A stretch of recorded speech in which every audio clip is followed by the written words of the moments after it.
Welcome back, Math 8. Today we are doing video lesson 4.6, which is about constructing functions. So 4.5 we talked about comparing functions. Today we're going to do constructing functions. All right, so let's get right into it. Okay, so here we are on page 320. All right, this first little bit up here, it talks about the initial value of a function.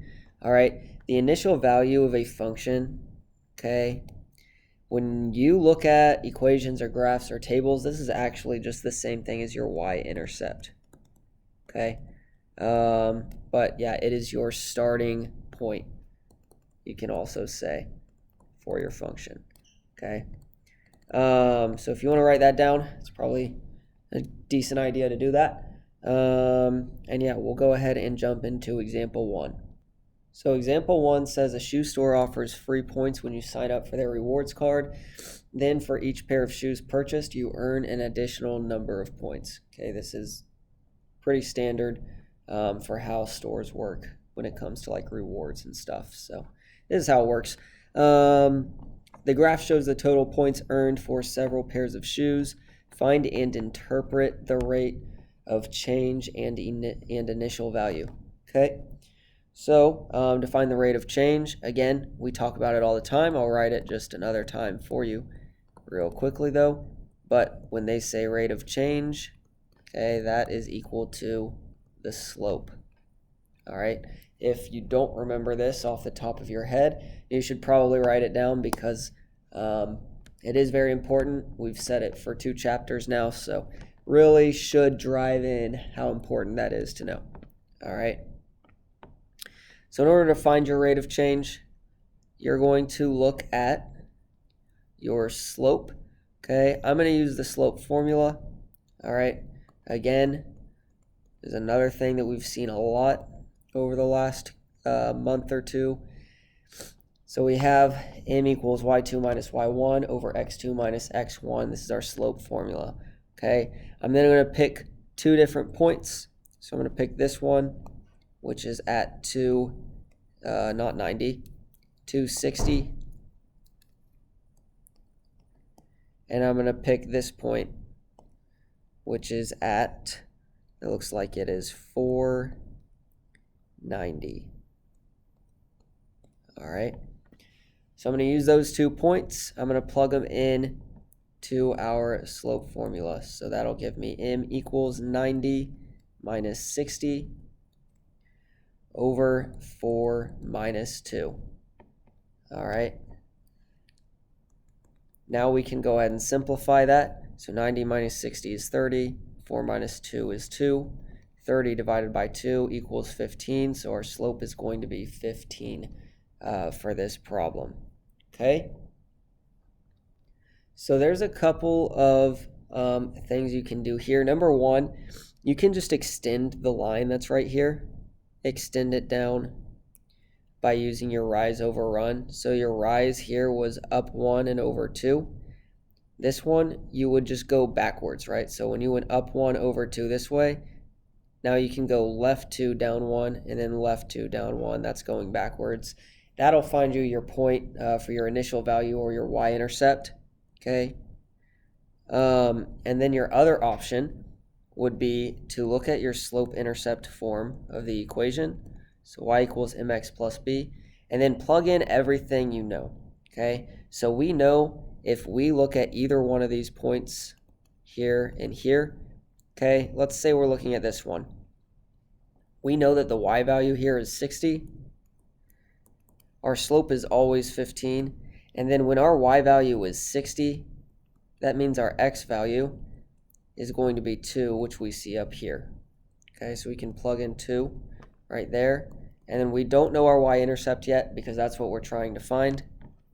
All right, so now we have 60 equals 15 times 2, which is 30, plus b. Now all we have to do is solve for b. So subtract 30 from both sides. Those cancel. 60 minus 30 is 30. So our y-intercept, or b, equals 30. Okay, and that's what we have graphed up here. So if you look at the graph, that is exactly what we had. Now there's our graph. All right. So yeah, that's finding the initial value or your y-intercept with an example like this. All right, I want you to go ahead and try out on page 320, got it, problem A. You're going to find the rate of change, and you're also going to find the initial value. Those should be, if you look back at the video, if you need to, they should be pretty straightforward to do for this example. All right, so do that, and then we'll move on. All right, on page 321, we have example 2. So it says, Joan has some photos in her photo album. Each week she plans to add 12 photos. Joan had 120 photos after 8 weeks. Assume the relationship is linear. Find and interpret the rate of change and initial value. All right, so we're going to start with an equation in slope-intercept form. So we have y equals mx plus b. All right. It tells us right here that each week she adds 12 photos, okay? Since she's doing that every week, that's the thing that's changing each time. That means it's going to be our slope, or m. All right, so now we've got an equation to y equals 12x plus b, okay? And then from there, it also tells us that we have 120 photos after 8 weeks, okay? Since 12 is our slope, and it's talking about 12 photos every week, so each week, that means x is going to be our weeks. So we can plug in 8 for x. And then our y is the number of photos after that many weeks. So that would be 120. All right. So now we know, we already know our slope. Now all we need to find is our y-intercept. Okay. Again, since it's the only variable, all we have to do in order to find it is get it by itself and isolate it on one side of the equation.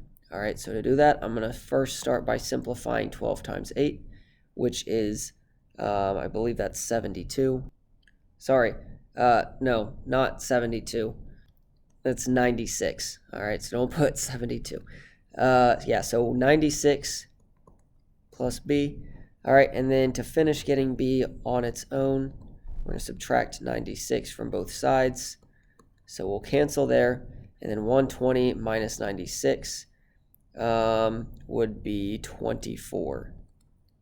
All right, so then our y-intercept is 24, okay? So that tells us that our initial number of photos is 24 photos. That's what she started with. All right, so the key bits here are being able to plug in your slope, which is 12.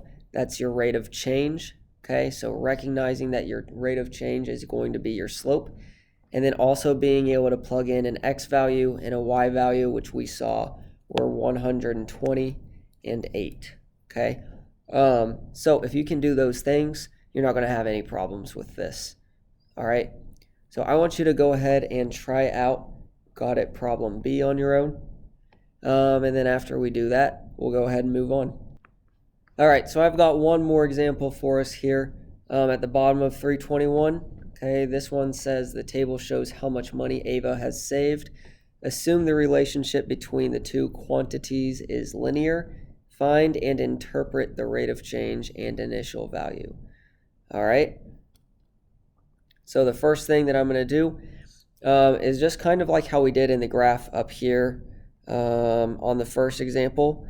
I'm going to pick 2 points. So on the graph, we picked 2 points on the graph and then found their coordinates. All right. Now when we go to example 3, we're going to do the same sort of thing. We're going to pick 2 of the points. I'm going to go with this one and this one. And it doesn't matter which ones you pick, but those are the ones that I'm going to pick for this problem. Okay. Actually, that's the points they did. I'll do something different. So we'll do these two, the two that they didn't pick. That way, if you don't like the way, or if you don't see it in the way that I explain it, you can try to look in the book and see if maybe their way helps you out a little bit. All right, but I'm going to pick those 2 points. And then what I want to do is I want to find my rate of change. Okay, once again, rate of change, you should know by now, is your slope. All right, So I'm going to find my slope using slope formula. So y2, which is 170, minus y1, which is 130, divided by 6, which is my x2, minus 4, which is my x1. All right, and then I'm going to go ahead and simplify again. So I have 170 minus 130 is 40, and 6 minus 4 is 2. So we have 40 over 2, which if we simplify all the way, gets us to 20. So our slope is 20. All right, I'm going to go ahead and write my equation. Y equals mx plus b, our slope-intercept form. Okay, then I'm going to plug in my slope, which we just found to be 20. So y equals 20x plus b. All right, and then lastly, I just want to pick one of the points that I used. So I'm going to go ahead and go with this one, I guess. And I'm going to plug the x and the y value in to slope-intercept form. All right, so my y value here, all right, for the point 4, 130, my y value is the second one right here.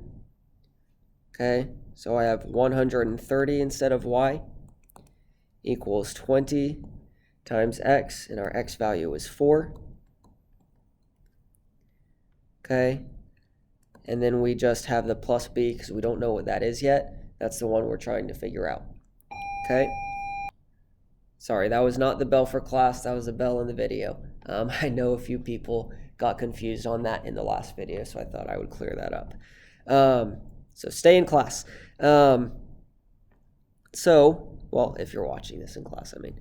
But anyway, I'm rambling now. So we've got our x value plugged in, our y value plugged in, our slope plugged in. All we need to do is find our y-intercept. Okay, so once again, I'm going to just solve for b by simplifying. 20 times 4 is 80. Okay, subtract 80 from both sides in order to isolate b completely.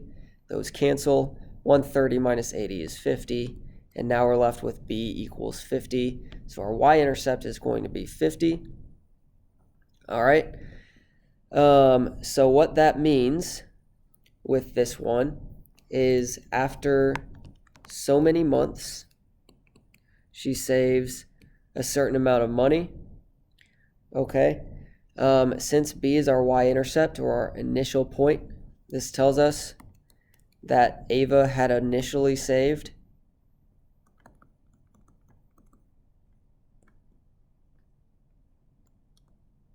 $50. All right. It also tells us our slope here. That tells us that Ava saves